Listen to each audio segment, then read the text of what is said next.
Então, para a parte final da nossa aula aqui, vamos ver um exemplo onde ele aplica esse conceito de multiplicação de matrizes para vocês entenderem como isso pode, né, entrar na organização de qualquer coisa, inclusive nesse caso que é um comércio. Vamos agora a um exemplo de problema envolvendo multiplicação entre matrizes. Considere os donos de 3 lojas de CDs. Então, nós temos 3 lojas de CDs, especialistas em compositores barrocos. Então, eu tenho 3 lojas e especialistas, né? Essas 3 lojas vendem CDs de compositores barrocos. Destacamos os preços desses CDs na tabela ao lado. Então, aqui temos 1, 2, 3, 4, 5, 6 tipos de CD, 6 compositores. E aí tá os preços desses CDs para cada compositor. Ok, gente? Então, nós temos só essas informações por enquanto. Podemos representar essa tabela em uma matriz coluna. Então, observe que aqui ele tem essa tabela, tá? Essa tabela. Se eu tirar o cabeçalho, eu fico só com essa matriz aqui nesse caso, uma linha. Mas ele transformou essa linha como sendo uma coluna. Tanto faz, tá? Podemos representar essa tabela em uma matriz coluna, que melhor será utilizada em nossos cálculos. Ele poderia também transformar essa matriz aqui em uma matriz linha sem nenhum problema. Ele fez em coluna porque para facilitar os cálculos dele, mas eu já garanto para vocês que poderia deixar em coluna também. Chamamos essa matriz de P e exibimos ao lado. Então tá aqui a minha matriz P. Essa é a minha matriz P de preço. Ele só pegou, tá? Ele só pegou essa matriz de preços e tirou o cabeçalho, ok? Para as 3 lojas, foram realizadas um balanço em seus estoques para esses compositores. Então, para cada uma das 3 lojas, eles foram lá e viram quantos tinham de cada CD em cada uma das lojas, gerando uma matriz estoque que denotamos por E3, aonde cada linha representa o estoque de uma loja. Então, deixa eu minimizar aqui um pouquinho. Então, ó, aqui está na mesma ordem, ó. Estoques de CD Corelli é a primeira linha, é a primeira coluna. CD Scarlett é a segunda. Vivaldi a terceira. Purcell a quarta. Bach, não sei, é a quinta. E Handel é a sexta, né? Para quem conhece os nomes, para quem é fã aí desses compositores, perdoe pela tradução. Então, gente, ó, nós temos aqui a representação de cada loja.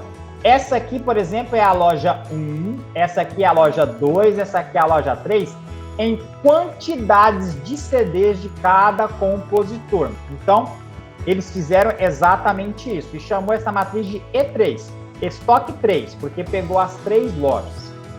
Beleza, né, gente? Ó, então, eu tenho aí o meu estoque, deixa eu minimizar aqui para tentar não perder.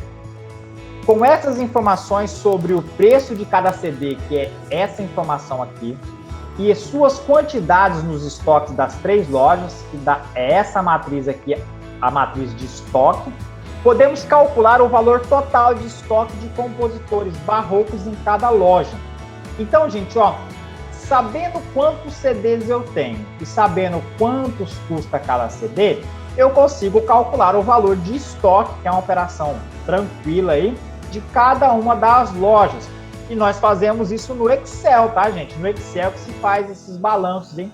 Para quem já sabe fazer, tá? Meus parabéns. Mas é exatamente esse tipo de organização que nós fazemos no Excel, que é uma planilha de estoque. Primeiramente, vejamos como podemos montar a multiplicação entre estoques e preço. Porque aqui, gente, ó, eu preciso fazer a multiplicação de linhas por colunas. Então, eu tenho que arrumar essas matrizes, de certa forma, como eu posso fazer a multiplicação. Eu não sei se eu posso pegar a matriz P e multiplicar pela matriz Z. Nem sei também se eu posso pegar a matriz Z e multiplicar pela matriz P.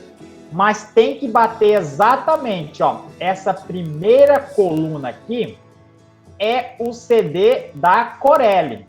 E lembrando que o preço do CD da Corelli é a primeira linha. A segunda coluna são o CD da Scarlett, exatamente o da segunda linha. Então, ó, a terceira linha são o CD do Vivaldi, que representa a terceira coluna, e tem que bater certinho, tá, gente? Então, eu tenho que organizar. Note que cada linha da matriz P representa um compositor. Foi exatamente o que eu falei, ó. Aqui está a minha matriz P. Cada linha representa um compositor. Enquanto a matriz E, os compositores estão representados por colunas, tá? Aqui cada linha representa loja e cada coluna representa um compositor. Sendo assim, devemos multiplicar linha de P por coluna de E. Então, eu sei que eu tenho que multiplicar as linhas de E, porque as linhas representam os compositores, pelas colunas de E, porque as colunas de E representam os mesmos compositores. Aí eu tenho que saber montar essa organização. Ao analisar as ordens dessas matrizes, temos a matriz P com ordem 6 por 1. Veja que a minha matriz P tem ordem 6 por 1, 6 linhas e uma coluna. Enquanto a matriz E tem ordem 3 por 6, 3 linhas e 6 colunas.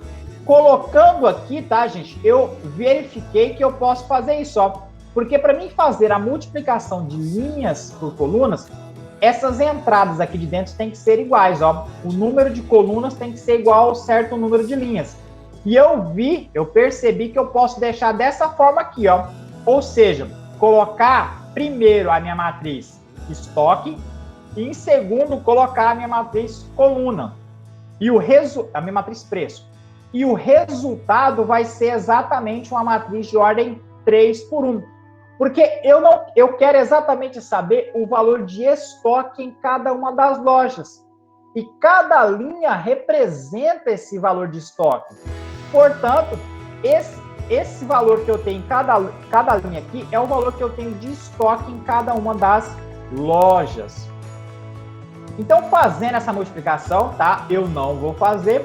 Eu vou deixar para vocês fazerem em casa, com calma, com cuidado. Porque vai dar um número grande, tá? Vocês podem fazer na calculadora, não tem problema. Mas eu quero que vocês façam essa multiplicação aí. Eu quero que... Eu posso começar já a fazer uma aqui só para ajudar vocês, tá? Vocês vão pegar essa matriz de estoque e multiplicar por essa matriz de preços. E vocês vão obter esse resultado aqui. Eu já coloquei o resultado para vocês saberem até aonde vocês vão ter.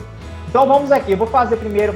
Vou ajudar vocês aí a fazer primeiro a primeira conta, a primeira multiplicação da primeira linha, vai ser o seguinte, ó, vai ser, primeiro com o primeiro vai ficar 5 vezes 21, mais 10 vezes 20, mais 14 vezes 19, mais 9 vezes 17, mais 28 vezes 20, mais 17 vezes 21. Aí vocês vão fazer isso aí, tá? Vai ser igual, tem que dar igual aí a 1.641, tá? Então, essa é a primeira linha, é o estoque, né? O estoque aqui tá dando entre reais, não sei. Então, esse aqui é o estoque da primeira loja. Não sei qual é a primeira loja aí. Pode ser qualquer nome. Eu nem procurei dar nome para as lojas. Deixa eu diminuir aqui. 22, 20. Então, esse aqui foi a primeira continha que vocês deveriam fazer